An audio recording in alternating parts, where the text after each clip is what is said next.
Assalamualaikum warahmatullahi wabarakatuh. Perkenalkan, nama saya Aji Pramana Putra, mahasiswa Universitas Dinamika Surabaya, Prodi S1 Sistem Informasi. Pada kesempatan kali ini saya ingin memberitahu tutorial bagaimana cara menghubungkan framework Laravel kita ke dalam database. Oke. Dan bagaimana cara membuat tabel, merubah, menghapus tabel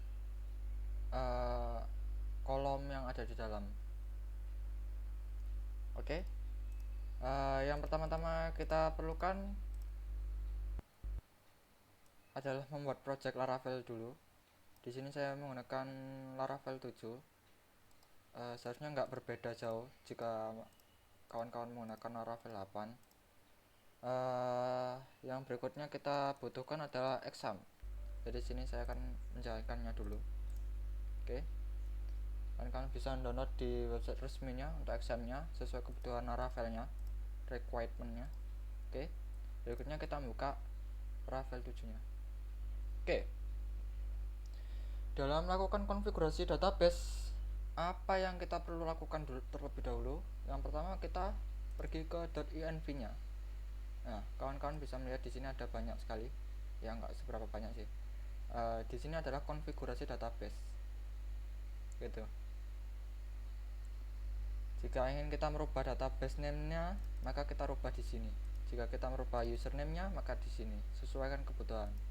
Jika exam, biasanya itu passwordnya null dan username-nya root. Kita coba buat Laravel 7db begini. Oke.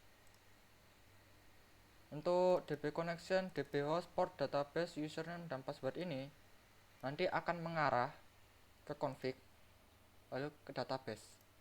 Dia nanti akan mengarah ke sini. Untuk default MySQL gitu. Dan di sini ada beberapa koneksinya.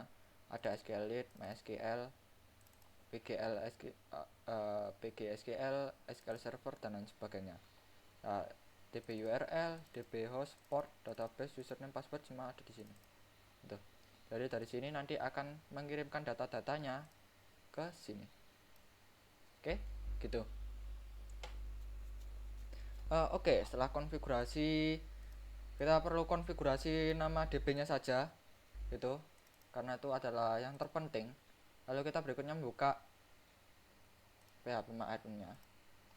Oke, kita buat database-nya sesuai dengan penamaannya yang telah kita tentukan tadi, Laravel 7db. Kita buat. Oke. Kita biarkan kosong terlebih dahulu, nggak apa-apa, karena kita ingin membuatnya dari sini, gitu. Oke, setelah selesai, apa yang kita lakukan? Oke, di sini saya ingin mengajarkan beberapa cara yang sederhana dan cara yang mudah dipahami dan cara menggunakan fitur migration. Kita bisa pergi ke database lalu migration. Nah, di sini ada banyak sekali, ya kan? Oke. Nah, di sini kita tidak perlu ini. Kita hapus saja. Oke. Oke. Yang pertama kita lakukan jika kita menggunakan migration, kita bisa menggunakan fitur atau konsol CM milik PHP-nya milik Laravel-nya gitu, dengan cara PHP artisan make migration, lalu namanya kita ingin membuat tabel user, create users gini. Oke. Otomatis kita akan dibuatkan sebuah migration-nya gitu. Untuk ID-nya sendiri ini seperti primary key, jadi saya tidak usah menjelaskan. Oke. Jika kita ingin menambahkan string, maka di sini kita ganti string. Kalau kita nanti convert di examnya sendiri atau PHP adminnya, biasanya nanti akan menjadi varchar. Kita di sini bisa kasih username, lalu di sini panjangnya berapa. Oke, kita butuh 3. Lalu di sini ada email dan password. Oke, kita pakai string dulu aja agar mudah dipahami. Untuk kedepannya bisa menggunakan yang lainnya, ikut aja di website resminya tentang migration, website resmi Laravel. Di situ ada banyak. Di timestamp itu akan menciptakan dua kolom sekaligus, yaitu created add dan update add. Jadi kapan kita update, kapan kita insertnya gitu. Tapi biasanya kondisi awalnya adalah biasanya null. Kita harus ngesetting di namanya di modul. Maaf, di model. Untuk di model itu kan masuk di MVC nantinya. Oke, setelah ini apa yang kita lakukan gitu. Nah, setelah ini kita bisa menggunakan komen php artisan gitu. Habis itu migrate, lalu klik enter. Oke, kita sudah dibuatkan. Lalu kita bisa lihat di sini. Nah, kita dibuatkan dua, padahal kita buatnya satu. Di sini apa yang kita buat sudah ada dan strukturnya varchar 30, varchar 30, varchar 30 dan lain sebagainya. Untuk ID kita pakai di sini, dipakainya otomatis begin dan auto increment. Oke. Lalu migration ini dibuat apa sih gitu? Oke, tadi sampai mana? Jadi di migration ini apapun yang kita edit akan masuk di migration gitu. Jadi kegunaannya seperti itu. Lalu kita bisa menggunakan yang namanya rollback. Jadi kita bisa di sini PHP artisan migrate,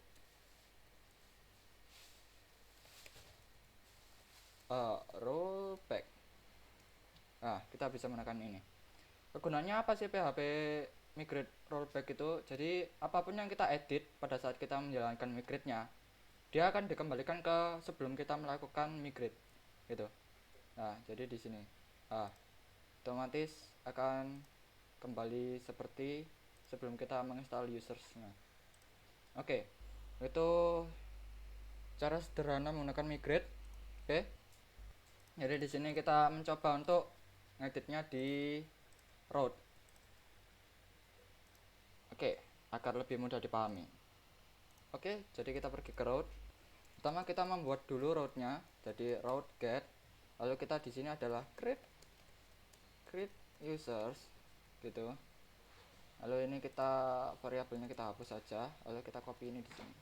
Ups, ternyata belum di copy. Oke, web. Oke, kenapa kok nggak mau? Copy jahat sekali. Oke. Jadi di sini kita bisa menampilkan return untuk menampilkan hasilnya. Jadi umpamanya tabel search telah dibuat. Oke.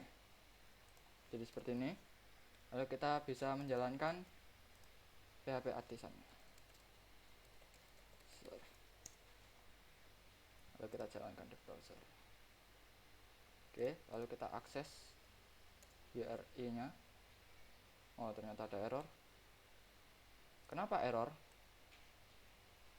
Karena kita makainya dia pakai blueprint, tapi di sini juga nggak bisa kok, nggak pakai blueprint. Jadi kita coba refresh. Oke, tabel user telah dibuat. Nah, di sini tabel user telah dibuat. Oke, sudah ada, tapi di migrate kita masih kosong karena kita nggak menggunakan migrate tapi cara manual gitu. Oke, jadi seperti itu. Lalu bagaimana jika kita ingin menghapus atau menambahkan sebuah kolom? Kita bisa copy ini, jadi kita tambah kolom,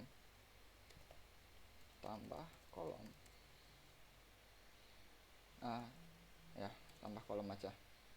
Oke, lalu ini kita hapus, ini dihapus, lalu kita tambahkan string alamat, create kita ganti tabler. Oke, lalu kita bisa ganti ini tab kolom alamat telah ditambahkan. itu umpamanya. Oke, jadi kita bisa coba di sini lagi tambah alamat. Kalau alamat telah tambahkan, jika kita cek di usersnya, maka alamat sudah ditambahkan gitu. Oke, lalu bagaimana jika kita ingin menghapus? Ya berarti kita tinggal dihapus saja. Jadi kita coba buat di sini hapus, lalu kita buat di sini users. Kita tidak butuh panjang variabelnya, lalu kita di sini kita kasih drop kolom. Oke, drop kolom alamat berarti telah dihapus. Oke, lalu kita coba tes. Oke, kalau alamat telah berhasil dihapus, jika kita lihat maka alamat dihapus. Itu untuk itu kita coba lagi tambahkan alamat, lalu kita akan merubahnya gitu. Jika ingin merubah, maka kita juga perlu ini lagi, kita copy saja, lalu kita ini saya juga lupa, jadi kita namanya seharusnya rename column ini.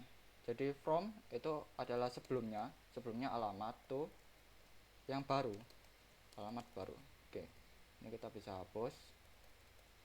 Oke, lalu kolom alamat telah berhasil diubah, lalu di sini kita bisa tambahkan ubah. Oke, lalu kita copy.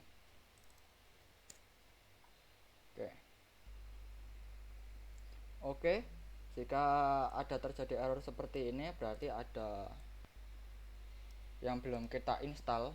Jadi kita coba ke Laravel, Laravel aja cukup. Laravel, kita pergi ke dokumentasinya, lalu kita pergi ke Laravel 7 karena menggunakan Laravel 7, lalu pergi ke database migration. Ini tadi rollback yang kita bicarakan. Di sini banyak fitur yang belum saya sebutkan, jadi bisa dicoba dari website resminya. Di sini juga selain string juga ada desimal, karakter, ada email, password, timestamp. Oke, kita untuk memodifikasi kolom kita membutuhkan sebuah package atau composer dengan nama Doctrine DBAL. Oke, jadi kita bisa melakukan instalisasinya komposernya dulu.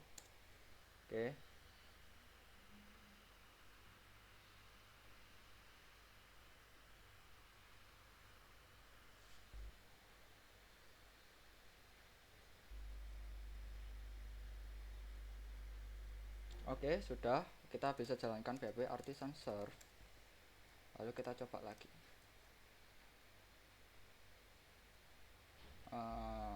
Masih error. Jadi kalau error seperti ini berarti ada dua faktor. Karena kita menginstal komposernya tidak sesuai, package-nya tidak sesuai dengan versi Laravel, ataupun kita menginstalnya terlalu baru gitu. Jadi kita coba lihat dulu di website resminya, di apa tadi nama package-nya, Doctrine Project. Kita ke website resmi Doctrine Project-nya, kita lihat dulu DBAL. Nah, di sini kita itu pasti installnya ke versi terbaru, sedangkan versi terbaru itu masih tulisannya upcoming. Karena itu kenapa kita mendapatkan error seperti ini padahal kita sudah menginstal komposernya. Maka dari itu kita harus melakukan uninstall terlebih dahulu atau remove tadi namanya. Jadi ini kita bisa copy, kita tulis composer, remove, habis itu nama package-nya apa. Oke, lalu setelah selesai kita bisa ke sini, kita install yang stabil. Versi stabil itu paling terbaik di dunia. Jadi kita bisa install yang versi stabilnya saja.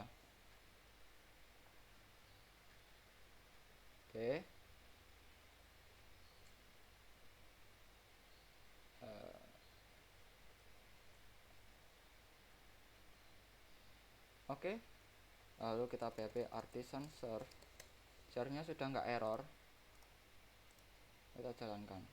Oke, kolom alamat telah dirubah, telah berhasil.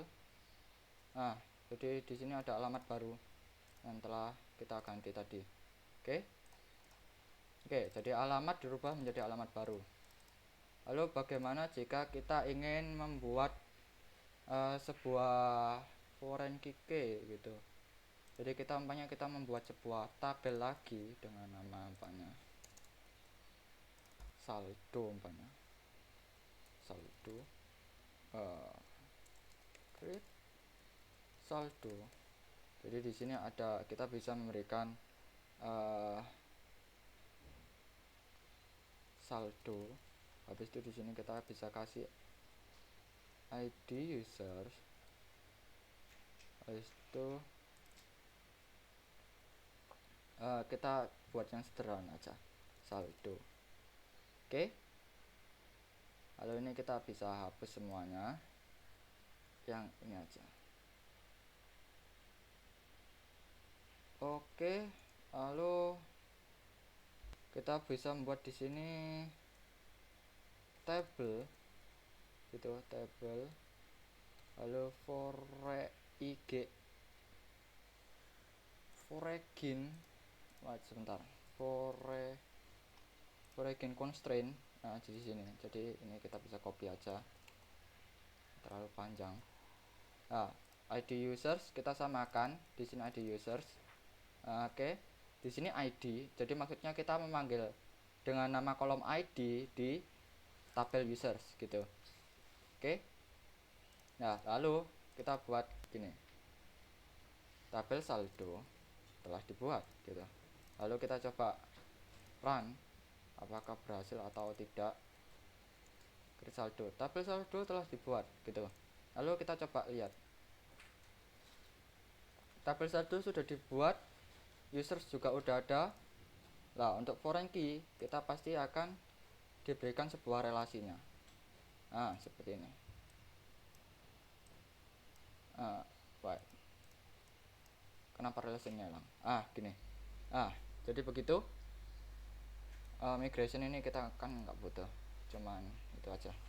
Oke, jadi begitu cara konfigurasi database dan melakukan beberapa action seperti create, update, delete pada tabel di framework Laravel dan phpMyAdmin.